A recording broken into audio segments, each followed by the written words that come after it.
ಮುಖ್ಯಮಂತ್ರಿಗಳಿಗೆ ಒಂದ್ ಕಡೆಗೆ ಸಂಕಷ್ಟ ಇದೆ. ಇಡೀ ಕ್ಯಾಬಿನೆಟ್ ಅಲ್ಲಿರುವಂತಹ ಸಚಿವರೆಲ್ಲ ಈಗ ಮಾತನಾಡ್ತಾ ಇದ್ದಾರೆ. ಸಿಎಂ ಸಿದ್ದರಾಮಯ್ಯ ವಿರುದ್ಧ ಪ್ರಾಸಿಕ್ಯೂಷನ್ಗೆ ಅನುಮತಿ ಕೊಟ್ಟ ವಿಚಾರದಲ್ಲಿ ಸಚಿವ ಭೈರತಿ ಸುರೇಶ್ ಪ್ರತಿಕ್ರಿಯೆಯನ್ನ ಕೊಟ್ಟಿದ್ದಾರೆ. ನನ್ನ ಸಹೋದ್ಯೋಗಿ ಜೊತೆಗೆ ಮಾತನಾಡಿದ್ದಾರೆ. ರಾಜ್ಯಪಾಲರು ಕೇಂದ್ರದ ಕೈಗೊಂಬೆ ಆಗಿದ್ದಾರೆ. ಆಲ್ಮೋಸ್ಟ್ ಎಲ್ಲ ಸಚಿವರು ಇದೇ ವ್ಯಾಖ್ಯಾನ ಮಾಡ್ತಾ ಇರೋದು. ರಾಜ್ಯಪಾಲರ ಅಧಿಕಾರ ದುರುಪಯೋಗ ಆಗ್ತಾ ಇದೆ ಅನ್ನುವಂಥ ವ್ಯಾಖ್ಯಾನ.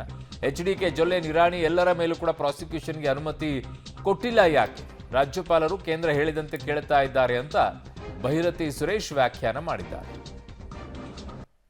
ಮುಖ್ಯಮಂತ್ರಿಗಳ ವಿರುದ್ಧ ರಾಜ್ಯಪಾಲರು ಪ್ರಾಸಿಕ್ಯೂಷನ್ಗೆ ಅನುಮತಿ ಕೊಟ್ಟ ಬೆನ್ನಲ್ಲೇ ಇವತ್ತು ನಗರಾಭಿವೃದ್ಧಿ ಸಚಿವರು ಕೂಡ ಆಗಿರುತ್ತಂಥ ಭೈರತಿ ಸುರೇಶ್ ಅವರು ನಮ್ಮ ಜೊತೆಗಿದ್ದಾರೆ.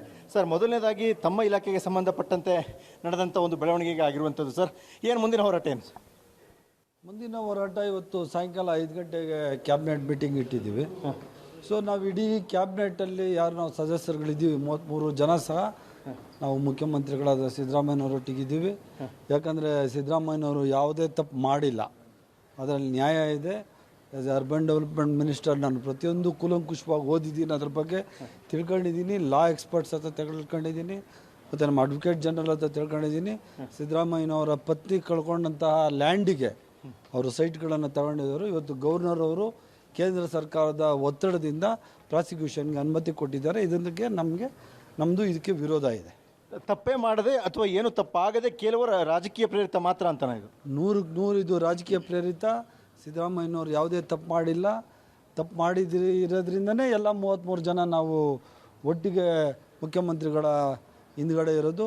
ಯಾವ ಕಾರಣಕ್ಕೂ ಸಿದ್ದರಾಮಯ್ಯನವ್ರನ್ನ ಬಿಟ್ಕೊಡೋಂಥ ಪ್ರಶ್ನೆ ಇಲ್ಲ. ಸರ್, ರಾಜಕೀಯ ಹೋರಾಟ ಏನು, ಕಾನೂನು ಹೋರಾಟ ಏನು? ಕಾನೂನು ಹೋರಾಟ ಈ ದೇಶದ ನ್ಯಾಯಾಂಗದ ಮೇಲೆ, ಸಂವಿಧಾನದ ಮೇಲೆ ನಮ್ಮ ನಂಬಿಕೆ ಇದೆ.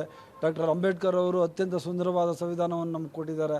ಅದರ ಮೂಲಕ ನಾವು ಇವತ್ತು ಕಾನೂನು ಹೋರಾಟ ಏನಿದೆ ಆ ಎಲ್ಲ ಹೋರಾಟದ ಮುಖಾಂತರ ನಾವು ರಾಜ್ಯಪಾಲರ ಈ ನಡೆ ಏನಿದೆ ಅದಕ್ಕೆ ವಿರುದ್ಧವಾಗಿ ಕೋರ್ಟು ನಮ್ಮ ಕಡೆ ತೀರ್ಪನ್ನು ಕೊಡ್ತದೆ ಅಂತ ನಮಗೆ ಬಲವಾದ ವಿಶ್ವಾಸ ಇದೆ. ಸರ್, ವಕೀಲರ ತಂಡ ಏನು ನೇಮಕ ಮಾಡಬೇಕು, ಏನು ಚರ್ಚೆ ಆಗಿದೆ ಸರ್ ಅದ್ರ ಬಗ್ಗೆ? ಅದು ಮಾಡಬೇಕು, ನೋಡಬೇಕದು.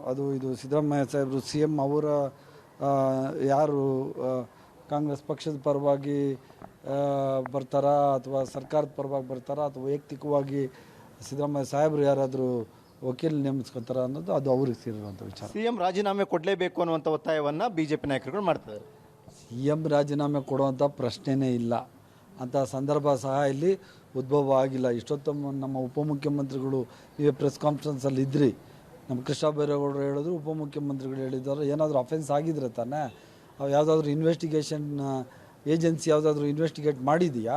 ತನಿಖೆನೇ ಆಗಿಲ್ಲ. ಇಲ್ಲಿ ತನಿಖೆನೇ ಆಗೋಕ್ಕೆ ಮುಂಚೆನೇ ಪ್ರಾಸಿಕ್ಯೂಷನ್ಗೆ ಅವ್ರು ಕೊಟ್ಟಿರೋದ್ರಲ್ಲಿ ಅರ್ಥನೇ ಇಲ್ಲ. ಆದ್ದರಿಂದ ನಮ್ಮ ಹೋರಾಟ ಇದೆ, ನಮ್ಗೆ ಹೋರಾಟದಲ್ಲಿ ಜಯ ಸಿಗ್ತದೆ ಅಂತ ಇದು ಇಡೀ ಈ ಏನು ಒಂದು ಪ್ರಸ್ಥಾನ ನಡೆದಿದೆ ಇದೆಲ್ಲ ರಾಜಕೀಯ ಪ್ರೇರಿತ ಅಂತ ಹೇಳಲಿಕ್ಕೆ ಬಯಸ್ತಾರೆ. CM ಅವರ ಜೊತೆಗೆ ಹೇಳ್ತಿರುವ ಇನ್ನೊಂದು ಹೆಸರು ಅವರುಗಳು ಸಂಬಂಧಪಟ್ಟ ಇಲಾಖೆ ಸಚಿವರಾಗಿರುವಂಥ ಭೈರತಿ ಸುರೇಶ್ ಅವರು ರಾಜೀನಾಮೆ ಕೊಡಬೇಕು ಅನ್ನುವಂಥದ್ದು. ಯಾಕೆ ನಾನೇನು ಮಾಡೋದಂತ? BJP ಅವರಿಗೆ ಯಾವ ನೈತಿಕ ಹಕ್ಕಿದೆ ನನ್ನ ಬಗ್ಗೆ ರಾಜೀನಾಮೆ ಕೇಳಲಿಕ್ಕೆ? ಸೈಟ್ ಕೊಟ್ಟಿರೋದೇ BJP ಸರ್ಕಾರದಲ್ಲಿ. ಮಾಜಿ ಮುಖ್ಯಮಂತ್ರಿಗಳಾಗಿದ್ದ ಬೊಮ್ಮಾಯಿ ಅವರ ಸರ್ಕಾರದಲ್ಲಿ ಸೈಟ್ ಕೊಟ್ಟಿದ್ದು, ಅದು ನ್ಯಾಯಯುತವಾಗಿದ್ದೇ ಕೊಟ್ಟಿದ್ದಾರೆ.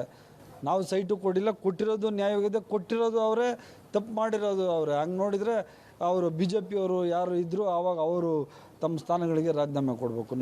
ರಾಜಭವನ್ ಚಲೋ ಅಥವಾ ರಾಜಭವನ್ ಮುತ್ತಿಗೆ ಅಥವಾ ರಾಜಭವನ ಡೆಫಿನೆಟ್ಲಿ ಮಾಡ್ತೀವಿ. ಇದ್ರ ಬಗ್ಗೆ ಎಲ್ಲ ಈ ರಾಜಕೀಯ ಪ್ರೇರಿತ ಏನು ನಡೆ ಇದೆ ಈ BJP ಅವರು, ಇದ್ರ ವಿರುದ್ಧವಾಗಿ ನಮ್ಮ ಹೋರಾಟ ಸಹ ಇದ್ದೇ ಇರ್ತದೆ. ರಾಜಕೀಯ ಹೋರಾಟ ಇರುತ್ತೆ. ಎಸ್ ಸರ್, ಕಾನೂನು ಮತ್ತು ರಾಜಕೀಯ ಎರಡು, ಕಾನೂನು ಮತ್ತು ರಾಜಕೀಯ ಹೋರಾಟ ಎಲ್ಲವೂ ಎರಡೂ ಸಹ ಬಲಯುತವಾಗೇ ಇರ್ತದೆ. ಓಕೆ, ಕಾನೂನು ಮತ್ತು ರಾಜಕೀಯ ಹೋರಾಟ ಎರಡೂ ಕೂಡ ನಮ್ದು ಬಲಯುತವಾಗಿರುತ್ತೆ ಅನ್ನುವಂಥದ್ದು ಸಚಿವ ಭೈರತಿ ಸುರೇಶ್ ಅವರ ಮಾತು. ಕ್ಯಾಮ್ರಾ ಪರ್ಸನ್ ಗಣೇಶ್ ಜೊತೆ ಸುಖೇಶ್, ಪಬ್ಲಿಕ್ TV, ಬೆಂಗಳೂರು.